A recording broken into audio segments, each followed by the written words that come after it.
Bien, buenas tardes, que Dios les bendiga, buenas noches. Estamos muy contentos con la presencia de cada uno de ustedes en este tiempo del estudio bíblico que tenemos todos los miércoles a las 7 en esta iglesia hispana de Coral Ridge Baptist Church. Bueno, continuamos con la segunda epístola a los Corintios. Este es el capítulo 8, vamos a tener la primera parte del capítulo 8 y esta es la parte número 13 de la segunda epístola. Señor y amante Padre, humillados te pedimos perdón por todos nuestros pecados, glorificamos y magnificamos tu nombre por todo lo que eres. Prepáranos de mente y corazón para recibir la enseñanza de tu palabra. Úsame como instrumento para enseñarla tal como ella es y sé con todos aquellos que nos pueden ver a través del internet. Gracias por tu amor, por tu misericordia y por tus promesas que son fieles y verdaderas. Te lo pedimos todo humildemente en el nombre de tu Hijo amado Jesucristo. Amén. Bueno, vamos a continuar con este estudio a los Corintios y quiero antes de empezar esta parte, recordemos que la iglesia primitiva se desarrolló durante el Imperio Romano. El Imperio Romano, según la historia, duró más o menos hasta el 476 después de Cristo. O sea que más de 400 años la iglesia estuvo viviendo bajo el Imperio Romano. ¿Y qué pasaba en el Imperio Romano? El Imperio Romano era muy cruel. Los negocios estaban controlados por ellos, eran muy injustos. Los que estaban allí que no eran romanos pues pasaban mucha necesidad. En las iglesias había pobreza, había necesidades. ¿Y por qué digo esto? Porque ahora Pablo va a hablar de las iglesias que estaban en Macedonia. Era la iglesia de Tesalónica, la iglesia de Filipos y la iglesia de Berea, que a pesar de estar restringidas en cuanto a lo que poseían, pues dieron conforme a su fuerza y más allá de su fuerza, movidos por el amor de Dios. Y entonces comienza este capítulo 8. Asimismo, hermanos, os hacemos saber la gracia de Dios que se ha dado a las iglesias de Macedonia. O sea, el favor de Dios, la bendición de Dios. Y esas iglesias de Macedonia se refería precisamente a Filipos, Tesalónica y Berea. ¿Se acuerdan de Berea? Cuando Pablo enseñaba en Berea, al comienzo de él fundar las iglesias, pues los de Berea cuando escuchaban a Pablo, y Pablo sabían que había tenido un encuentro con Cristo, ya seguro que sabían que había estado en el tercer cielo, cuando predicaba ellos anotaban, verificaban lo que Pablo predicaba, porque cuando aquellos usaban las escrituras del Antiguo Testamento, y claro, Pablo les hablaba también de las enseñanzas de Cristo. Pero estas iglesias pues estaban viviendo una situación difícil. ¿Por qué? Porque no tenían recursos, aparte de que tenían amenazas de los judíos, pues el Imperio Romano no era nada agradable con los extranjeros y además tampoco simpatizaba mucho con la iglesia, que digamos. Entonces, hablando de las iglesias de Macedonia, que en grande prueba de tribulación, la abundancia de su gozo y su profunda pobreza abundaron en riquezas de su generosidad. Que en grande prueba de tribulación, o sea, él estaba diciendo allí a los corintios, les estaba escribiendo que estas iglesias de Macedonia, Tesalónica, Filipos y Berea, en gran prueba de tribulación, a pesar de ello, pues estaban dispuestos a dar, a compartir. Hermano, cuando yo preparo estos estudios y veo estos relatos, que era la vida de la iglesia primitiva, digo, como tenemos que dar gracias hoy en día, aquí hay iglesias quizás tienen menos recursos, otras más, pero no tenemos esa situación de tener bajo nosotros o sobre nosotros un imperio que era cruel, que mataba a los cristianos, los perseguía, no los trataba con justicia. Y sin embargo había allí hombres de Dios dispuestos a participar de la obra con gozo. Y entonces, ¿qué pasaba? Para poder entender esto que viene, que había en Jerusalén iglesias que estaban, o la iglesia de Jerusalén estaba pasando por pruebas muy difíciles. Y entonces estas iglesias de Macedonia, Filipos, Tesalónica y Berea, recaudaron ofrendas a pesar de todo para mandar allí a Jerusalén. Fíjense qué clase de amor, qué clase de constancia, qué clase de confianza. Y su profunda pobreza abundaron en riqueza de su generosidad. O sea, a pesar de que estaban restringidos en las condiciones económicas, que no estaban bien, ellos pues recaudaron conforme a su fuerza, aún más allá, dice Pablo, para enviar a Jerusalén. Jerusalén pasó en ese tiempo unas pruebas muy difíciles. La iglesia no estaba nada bien, había habido problemas también internos en la iglesia, pero sobre todo estaba el Imperio Romano y había muchos cristianos que estaban necesitados. Nosotros tenemos que dar gracias a Dios. Esta iglesia pues ayuda a otras iglesias, sobre todo allá en Cuba. Y eso es bueno, hermano, porque hay iglesias que están muy necesitadas. Y no importa la cantidad que seamos, podemos ser 20, 30, 40, 50, 80, no sé. Pero mientras haya hermanos, o los hermanos que den sean pocos, mientras haya hermanos que den con amor, con generosidad, pues la obra se va a poder hacer. La iglesia de Filipos, Tesalónica y Berea estaban en condiciones extremadamente difíciles, pero sin embargo, no solamente dieron, sino que dieron con gozo. O sea, nadie dijo, bueno, pero ¿cómo voy a dar si a mí no me alcanza? No, ellos dieron, confiando en que Dios iba a proveer. Y eso nos enseña que lo que dijo Cristo, dice, más bienaventurado es dar que recibir. Eso lo mencionó Pablo, aunque no aparece en los evangelios, pero de seguro que Cristo lo dijo. Así que cuando damos somos bienaventurados, aún cuando damos en medio de quizás de la escasez y de la pobreza. Y entonces continúa, porque acuérdense que esto era Pablo escribiéndole a los Corintios, la segunda epístola, para que ellos fueran edificados. Les estaba hablando del testimonio de esas iglesias de Macedonia. La iglesia de Corinto estaba en la provincia de Acaya. Yo equivocadamente dije, creo que hace 2 miércoles, que estaba en la provincia de Macedonia. No, la iglesia de Corinto estaba en la provincia de Acaya. Acaya y Macedonia eran provincias del Imperio Romano. Estas iglesias de Macedonia estaban al norte de Grecia. Y el Imperio Romano había dividido su imperio, que era muy grande, en provincias. Y entonces en esa provincia de Macedonia pues estaban estas iglesias que ayudaban. Pues doy testimonio de que con agrado han dado conforme a sus fuerzas y aún más allá de sus fuerzas. Cuando leemos esto, si no tenemos el contexto histórico, no entendemos. O sea, dice que han dado con agrado conforme a sus fuerzas y aún más allá de sus fuerzas. O sea, dieron más de lo que podían dar. Voy a ver si puedo explicar bien esto. Quizás tenían 2 denarios y daban 1. Un ejemplo, ¿no? O tenían 4 denarios. El denario era más o menos el salario de un día y de ese poco dinero que tenían ellos lo distribuían. Voy a contarles esto para que viene a colación con el estudio. Yo tenía una tía en Cuba, yo tenía 3 tías en el campo. Había una que era de clase alta, otra que era de clase media y esta otra tía que les voy a contar, que se llamaba Carmela, era de clase baja, muy pobre. Y entonces por allí me encantaba porque uno iba allí y era un gozo el servirle. Yo era su sobrino, ella era hermana de mi papá y tenía ella como 8 hijos, pero allí piso de tierra, guano. Entonces yo llegaba, yo no tenía que anunciar que yo iba, pero yo iba y si, yo lo he dicho otras veces, si había boniato, ella ¿qué hacía? Picaba el boniato en otro pedazo. Pero ahí comíamos todo el mundo lo mismo. La misma cantidad de boniato, o lo que hubiera, o la misma cantidad de harina. Pero lo hacían con gozo. Yo me sentía tan bien. Aunque no tenían ninguna comodidad, pero ellos servían con tanto amor. Hermano, que eso a mí me daba un consuelo. La otra tía, otra de las tías que tenía, que era la mejor, pues no era tan espléndida, ¿verdad? Pero estos hermanos pues demostraron el amor a Dios de una forma extraordinaria. Dieron conforme a su fuerza y aún más allá de su fuerza. No tenían. Estaban en una situación que vivían al día. O sea, comían hoy y entonces tenían que buscar para después comer mañana. Pero Dios les proveía. Pero a pesar de eso, pues ayudaron a la iglesia de Jerusalén, que estaba en Jerusalén, que estaba muy necesitada, estaba pasando por una situación muy difícil. Y entonces decía Pablo, pidiéndonos con muchos ruegos. Escuche lo que le dijeron a Pablo, porque Pablo habló de esta necesidad de la iglesia de Jerusalén y entonces pues llamó a las iglesias y entonces estas iglesias que estaban en Macedonia, Filipos, Tesalónica y Berea, le pidieron con muchos ruegos a Pablo que les concediésemos, le está escribiendo a los Corintios, el privilegio de participar de ese servicio para los santos.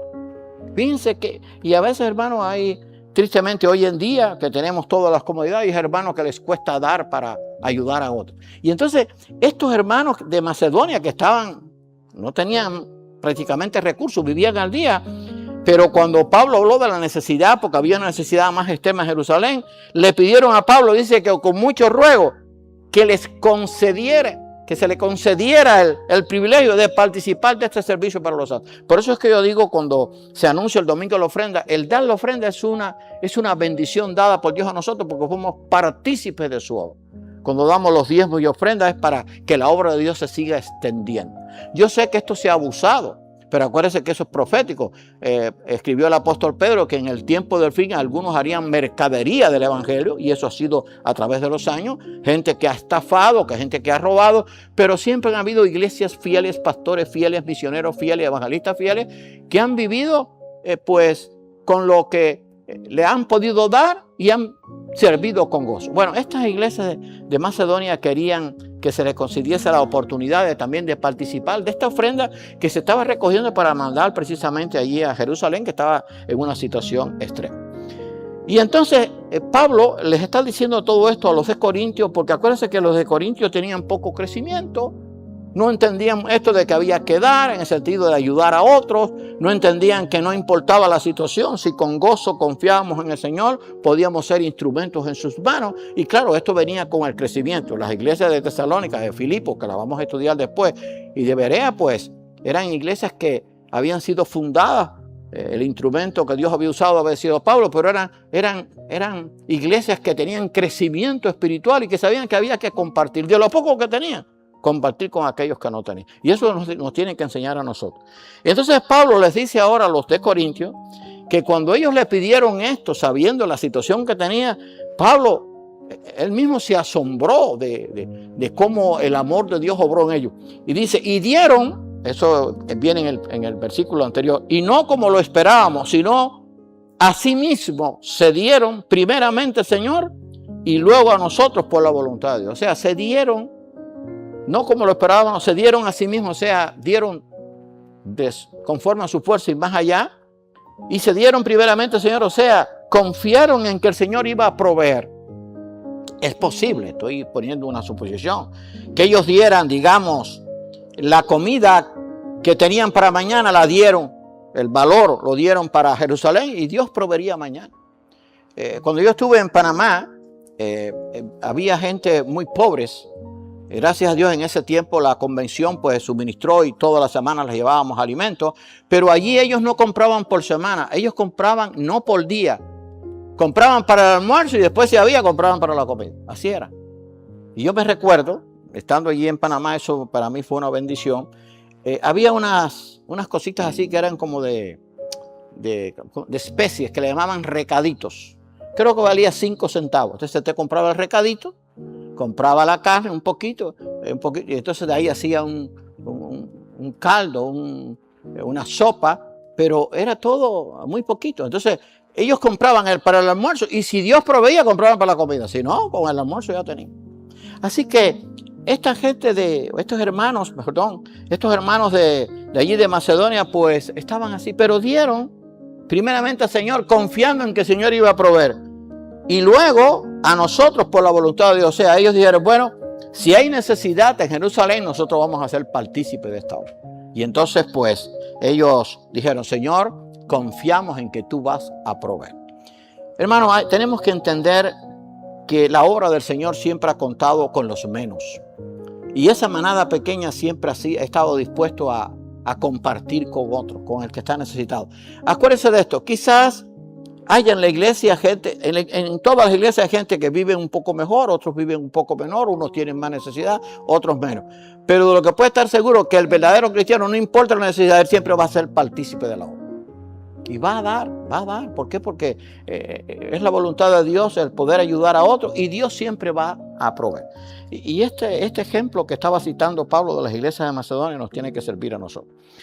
De manera que exhortamos a Tito para que tal como comenzó antes, así mismo acabe también entre vosotros esta obra de gracia. O sea, él había hablado con Tito, acuérdense que Tito llevó la primera carta, para que los de Corinto entendieran lo importante que era no solamente creer en Cristo, no solamente tener la salvación, sino el poder compartir con otros, el poder sentir el gozo y que el amor de Dios podía esparcirse a favor de otros que lo necesitaban. Y entonces pues él había exhortado a Tito para que cuando llevó aquella primera carta, que fue una carta fuerte, los exhortara a que crecieran en el conocimiento de Dios, en la gracia de Dios, y no solamente tuvieran el conocimiento de cómo habían obtenido la vida eterna, sino que comprendieran la bendición de poder servir al Señor. Hermano, nosotros por la fe en Cristo hemos recibido lo más importante, la vida eterna. Estaba en mi oficina y a veces me vienen cosas, yo enseguida cojo un papelito, o hice unas anotaciones ahora, ya lo puse en el PowerPoint de domingo, me viene algo y yo lo anoto enseguida. A veces eso me viene, y no estoy hablando de revelaciones, estoy hablando de que me vienen a la mente. A veces me viene por la madrugada, me levanto y voy a la oficina y lo anoto. Entonces, estando hoy allá en mi casa, trabajando en los estudios, entonces yo dije, ¿saben lo que no va a haber en la eternidad? No va a haber ni pasado ni futuro. Va a haber un eterno presente. ¿Saben lo que significa eso? O sea, no hay pasado, usted no se va a acordar nada del pasado, y no hay futuro. Porque hoy nosotros estamos aquí, quizás estamos, pero bueno, ¿cómo será el año que viene? No, en la eternidad el pasado no lo vamos a recordar y el futuro no lo vamos a necesitar. Es un eterno presente. Y eso, hermano, me dio a mí una bendición, una paz. ¿Sabe lo que es un eterno presente? O sea, un eterno presente con la paz de Dios, con la bendición de Dios, con el estar allí protegido por Dios, donde no hay preocupación, donde no hay dolor, donde no hay llanto, donde no hay nada que me pueda estorbar. Un eterno presente. Porque nosotros ahora como creyentes, pues vivimos un tiempo, pero quizás cuando pasa el tiempo, ya en el futuro quizás cambia la situación. En la eternidad no, ni va a haber pasado, porque no nos vamos a recordar, ni futuro. Es un eterno presente. Y esa es lo que Pablo quería que los de Corinto lo entendieran, y por eso estas iglesias de Macedonia pues proveyeron, porque confiaban en que Dios les iba a dar conforme a su misericordia. Por tanto, como en todo abundáis en fe, en palabra, en ciencia, en toda solicitud y en vuestro amor para con nosotros, abundad también en esta gracia. O sea, Pablo les está hablando ahora a los corintios, ya aquellos grupos que habían crecido, que habían entendido lo que Pablo quería enseñarles, la palabra. Dice, ustedes abundan ahora en fe. O sea, habían la fe verdadera, en palabra, conocían la palabra de Dios, en ciencia, en el conocimiento también, no la ciencia del mundo, en el conocimiento de Dios, en solicitud, o sea, la solicitud de estar dispuestos a servir, ¿verdad? Y entonces, y en vuestro amor para con nosotros. Entonces, eso le estaba diciendo que muchos lo estaban haciendo, y en vuestro amor, o sea, muchos amaban a Pablo, muchos ayudaron a Pablo, muchos apoyaron a Pablo, muchos oraban por Pablo. Abundar también en esta gracia. ¿A qué se refería? Precisamente a que ellos comprendieran que había iglesias en ese tiempo, no solamente en Jerusalén y las de Macedonia, sino en todo el imperio romano había iglesias muy necesitadas, por las cuales había que orar, pero había que enviarles ofrendas. Así que qué bueno es que nosotros podamos entender eso, porque cuando entendemos eso, entonces tenemos que decir gracias, Señor, por el tiempo que vivimos. No estamos bajo el imperio romano, no estamos en situaciones tan críticas, pero qué triste es que a veces haya creyentes que no entiendan que hay otros que están necesitados y que hay que ayudarles. O sea, hay que ayudarles. A veces la ayuda no es precisamente material, pero sí una palabra de aliento, una llamada, un mensaje de texto. Yo hoy le pasé desde anoche varios mensajes de texto y después pude hablar con ellos, al hermano Jorge y al hermano Mara, por Daniel que estaba en el hospital. Hermano, eso usted no sabe lo que eso significa. Estoy orando por ustedes, de Dios es el poder, todo va a salir bien, vamos a confiar en Dios. Ellos estaban preocupados, por supuesto, y gracias a Dios todo salió bien. Pero esas palabras son tan sencillas de decirlas. Pero ¿saben qué? Hay gente que no la dice. No voy a perder tiempo ahora escribiendo un texto. Oye, pero no me diga que no puede. Entonces, no solamente que no pueden escribir el texto, entonces, llamar menos. Yo no voy a estar llamando ahora porque entonces después se me enreda la conversación y lo que estoy haciendo. Hermano, tenemos que entender que el servicio a Dios tiene que ser de corazón y que hay mucha gente necesitada y que con pocas cosas le podemos ayudar, con una oración, una palabra de aliento.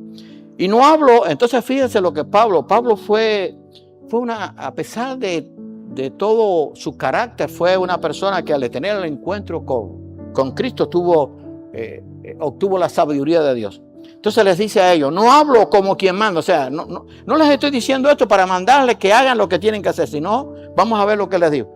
No hablo como quien manda, sino para poner a prueba, por medio de la diligencia de otros, también la sinceridad del amor vuestro. O sea, yo no estoy hablando como que le estoy mandando, sino yo quiero que ustedes entiendan la experiencia de las iglesias de Macedonia, cómo ellos dieron prácticamente sin tener y dieron aún más allá de su fuerza. Que ustedes hagan lo mismo. Dice también la sinceridad del amor vuestro, o sea, por medio de la diligencia de otros, que ustedes también tengan esa sinceridad de ayudar a otros. Pablo no estaba ordenando nada. Pablo no era, aunque tenía un carácter fuerte, no era impositivo. Él decía, os que exhorto a que os améis, a que compartáis, a que entiendan que hay que crecer, que tenemos que sobrellevarnos, que tenemos que amarnos, que tenemos que comprender que la obra del Señor es algo que es de todos y que el Señor es bueno, el Señor es misericordioso y que así como hemos recibido, tenemos que dar también. Gracias a Dios que esta iglesia de Corinto después tuvo un remanente fiel que creció. Era una iglesia grande. No sabemos la cantidad, pero era una iglesia grande. Acuérdense que estaba en un centro portuario muy importante en Asia. Era el centro del cruce principal del comercio en ese tiempo. Y ahora me viene a la mente, es como ahora esta guerra que hay con el estrecho de Hormuz. Bueno, en ese tiempo Corinto estaba en un corredor comercial entre Asia y Europa y era muy importante. Y allí se desarrolló esta iglesia, pero que también tristemente tenía mucha influencia pagana y tristemente no todos en la iglesia pues crecieron espiritualmente, pero siempre hubo un remanente fiel que les ayudó a entender que tenían que ayudar a otros y que había iglesias que lo necesitaban. Porque ya conocéis la gracia de nuestro Señor Jesucristo, que por amor a vosotros se hizo pobre, siendo rico, para que vosotros con su pobreza fueseis enriquecidos. Entonces ahora Pablo está apelando al conocimiento de ellos. Y entonces les está recordando, acuérdense que Cristo, el Dios encarnado, se hizo hombre para que ustedes pudieran tener vida eterna. En la iglesia, digo así, en la carta a los filipenses, la iglesia de Filipo, allí en el capítulo 2 dice que Dios dejó su gloria, se hizo hombre, se humilló a sí mismo y se hizo obediente hasta la muerte y muerte de cruz. Pablo habla allí muy bien de esto, pero ya se lo está diciendo aquí a la iglesia de Corinto. Dice, ya ustedes conocen el favor, el amor de nuestro Señor Jesucristo, que por amor dejó su gloria, vino a la tierra, se hizo hombre para ocupar nuestro lugar, para poder cumplir la ley, y se hizo pobre siendo rico. Tenía todo, era el Señor de señores y Rey de reyes, y así se va a presentar por la eternidad, para que vosotros con su pobreza fueseis enriquecidos. O sea, les está diciendo, ustedes ahora tienen la bendición porque el rico, el poderoso, se hizo pobre para que ustedes ahora fuesen enriquecidos.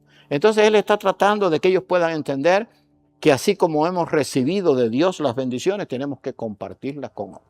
Hay que demostrar lo que creemos. Hay que tener presente siempre las palabras de Cristo. Cristo dijo muchas veces, aunque quizás no aparezca escrito, ejemplos he dado para que como yo os he hecho, vosotros también hagáis. Dice, aprended de mí que soy manso y humilde de corazón y hallaréis descanso para vuestra alma. O sea, Cristo les había dado ejemplos, los había enseñado y eso era lo que Pablo les estaba enseñando. No podemos decir qué tiempo estuvo Pablo en el tercer cielo. Acuérdense que ese relato dice, no sé si en el cuerpo, fuera del cuerpo, pero estuvo en el tercer cielo. ¿Qué tiempo estuvo allí? La Biblia no lo dice. Pero yo estoy seguro que allí él pudo conversar con Cristo muchas cosas.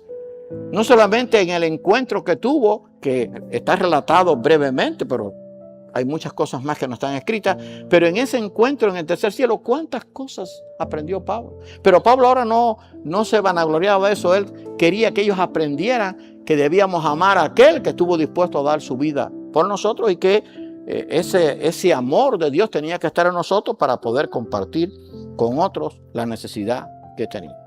Y en esto doy mi consejo. Fíjense qué sabiduría. Pablo tenía autoridad, era apóstol, pero él trataba humildemente, con humildad, con sabiduría. Y en esto doy mi consejo. Porque esto os conviene a vosotros, o sea, si hacéis estas cosas, que comenzasteis antes, no solo a hacerlo, sino también a quererlo desde el año pasado. O sea, este es mi consejo, porque esto os conviene a vosotros, que comenzasteis antes, no solo a hacerlo, sino también a quererlo desde el año pasado. O sea, Pablo ya había hecho un trabajo en la iglesia, algunos lo habían entendido, ya muchos estaban ayudando a otros, ya habían crecido, ya habían comprendido que todo no podía ser para ellos, que había que compartir el amor y había que compartir a veces los bienes con aquellos que lo necesitaban. Y entonces él dice, en esto doy mi consejo, o sea, el consejo que él había recibido de Cristo. El consejo de Dios, hermano, es lo mejor. Aquí está lo mejor de lo mejor. Hace un tiempito hablamos de los consejos sabios de Dios. ¿Habrá consejos más sabios que los de Dios? No existen. Ahora, ¿un hombre puede dar consejos sabios? Sí, está guiado por el poder de Dios, está guiado por el Espíritu de Dios y está instruido en la palabra de Dios. Pero los consejos sabios los da Dios. Y entonces, pues, Pablo le dice, en esto doy mi consejo. Y ese consejo estaba basado en la experiencia de Pablo y en el conocimiento que él tenía de la palabra. Ahora, pues, llevad también a cabo el hacerlo, para que como estuvisteis prontos a querer, así también lo estéis en cumplir conforme a lo que tengan. O sea, ellos habían hecho un compromiso, Pablo les había hablado, entonces ellos decidieron, vamos a hacer esto de la ofrenda, pero vamos a ver lo que le dice después. Creo que con eso después terminamos. Ahora pues llevad también a cabo el hacerlo, para que como estuvisteis prontos a querer, así también lo estéis en cumplir conforme a lo que tengáis. O sea, ellos estuvieron, no, sí, vamos a ayudar, pero bueno, ya que ustedes van a ayudar, ahora tienen que demostrarlo, tienen que obrar. Es cuando se toma un acuerdo y entonces pues muchos levantan la mano y después muchos pues no hacen lo que se acordó o lo que ellos se comprometieron a hacer. Así que dice, así también lo estéis en cumplir. O sea, ya que ustedes desearon hacerlo, bueno, que ahora lo puedan cumplir.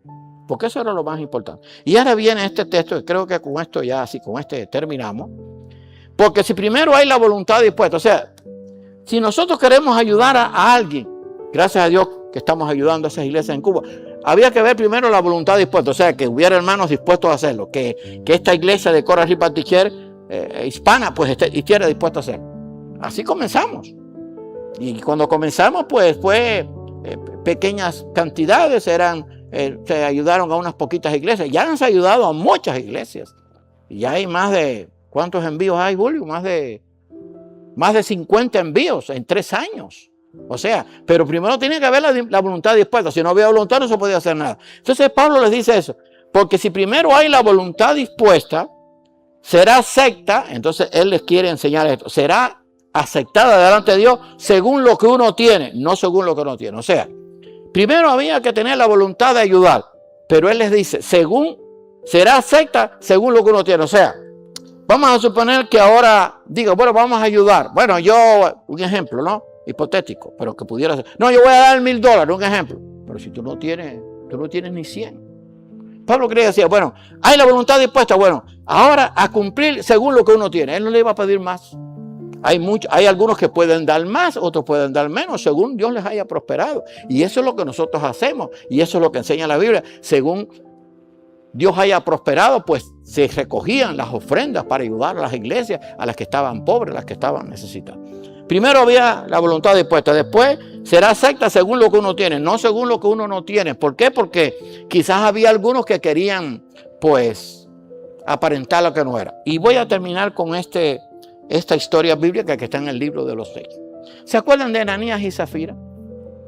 Se había dicho de recoger dinero para la ofrenda, para ayudar a los necesitados en la iglesia. Entonces Ananías, la gente estaba vendiendo las propiedades porque había una situación muy difícil y vendía la propiedad y la daba para la iglesia. Entonces Ananías vendió la propiedad, pero sustrajo de ella, pero se puso de acuerdo con la esposa. Y entonces, yo creo que fue Pedro. Pedro preguntó, ven acá, Ananías, ¿vendiste en tanto la heredad? Ananías hubiera podido decir, no la vendía en tanto, me quedé con una parte y no hubiera pasado nada. Ananías dijo, sí, la vendía en tanto, porque lo que quería era decir, vendí la heredad y la di completa para el Señor. Y entonces usted sabe lo que pasó, en ese mismo momento murió. Entonces Pedro, cuando llegó Zafira, o sea, era Ananías y Zafira, creo que lo había dicho Ananías, Zafira, pues le preguntó lo mismo, oye, ¿vendieron en tanto la heredad? ¿Le dio una oportunidad? Y dijo, sí. Y entonces le dijo, bueno, los que han sacado a los pies de tu esposo te sacarán a ti. En ese momento también murió ella. Hermano, no podemos engañar a Dios. O sea, cada uno demos a Dios lo que podamos. Y lo que podamos, que lo demos de corazón. Porque si lo damos mucho y no es de corazón, Dios no lo va a aprobar. O sea, Voy a poner este ejemplo. Yo puedo dar $10,000. Si no lo doy de corazón, Dios no me lo va a anotar.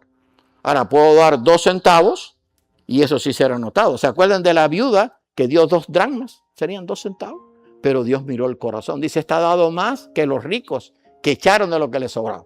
Entonces no es de yo dar 1,000,000, sino dar de corazón. Eso era lo que Pablo quería que la iglesia de Corinto entendiera. O sea, ya tiene la voluntad, bueno, cada uno va a dar según lo que uno tenga, no lo que uno tiene. O sea, no aparentar más. Entonces, hermano, oremos a Dios para que estas enseñanzas, que es historia bíblica, pues nos sirva a nosotros. Somos creyentes en este siglo XXI. Hay también iglesias que ayudar. Tenemos hermanos que están dispuestos a hacerlo porque cada uno entiende, lo voy a hacer según Dios me haya prosperado. Y lo voy a hacer con un corazón alegre, porque si llegamos aquí y damos la ofrenda ahí, pero con tristeza, claro, y di $20, se hubiera servido para ir a McDonald's o ir a no sé, para dar una propina. Entonces, ¿de qué le sirve? Eso no, Dios no lo va a notar. ¿Ustedes no han visto los niños que a veces echan centavitos? Esa ofrenda Dios la mira. Dios no se le escapa nada. Pero cuando lo hacemos de corazón, no importa lo que demos, es que lo hagamos de corazón. Eso es lo que Pablo quería, que cada uno diera según lo que uno tiene, no según lo que uno tiene, para aparentar más. No, hermano, no tenemos que aparentar. Dios nos conoce. Ustedes saben que nosotros podemos engañar a otros hermanos. No, tú sabes cómo yo soy, y le hacemos un cuento y lo cree. Pero a Dios no podemos hacer eso. Dios nos conoce el pensamiento, el corazón, la voluntad, los deseos. ¿Qué le voy a decir a Dios si Dios me está viendo a mí? Yo he dicho siempre esto. Usted se imagina que usted esté hablando con una persona ahora y la persona le pueda ver en la frente sus pensamientos. Usted no habla con la persona. No puedo hablar porque le estoy hablando una cosa y estoy pensando otra. Te quiero, pero quisiera que te cayeras por el espejuelo para abajo. Bueno, pues sí, te voy a salir aquí y voy a decir, oye, tú me estás diciendo mentiras. Bueno, Dios es como si tuviéramos aquí nuestra mente y nuestro corazón abierto. Dios lo sabe todo. Con Dios no podemos engañar. Entonces, Señor, permite que yo te pueda servir con amor. Que yo te pueda servir de corazón. Que yo te dé lo que yo pueda, pero que te lo voy a dar con, no solamente lo que pueda, sino darlo con gozo, con alegría, con un corazón agradecido a un Dios que ha sido tan bueno. Eso es lo que Pablo quería que la iglesia de Corinto entendiera, y gracias a Dios un remanente lo entendió, y aquella ofrenda ayudó mucho a la iglesia, a las iglesias necesitadas, y en este caso a la iglesia de Jerusalén, que era la que más necesitaba estaba en aquel tiempo. Vamos a orar. Señor y amante Padre, te damos gracias por tu amor. Ayúdanos, Señor, a ser fieles y a entender que cuando damos para tu obra es un privilegio que tú nos concedes de ser partícipe de ella. Que lo hagamos con corazón agradecido, con amor, con sinceridad, no con pesar. Y que demos conforme a la fuerza o a lo que tengamos, no conforme a lo que no tenemos. Ayúdanos a ser sinceros. No te podemos engañar. Dice tu palabra que tú no puedes ser burlado. Todo lo que el hombre sembrar, eso también segará. Ayúdanos a servirte con amor y con sinceridad. Bendice esta iglesia hispana y gracias por los hermanos que están aquí. Sé con aquellos que no han podido venir y sé con aquellos que nos pueden ver a través del internet. Gracias por tu amor. Te lo pedimos todo humildemente en el nombre de tu Hijo amado Jesucristo. Amén. Bien, que Dios les bendiga y gracias por su asistencia.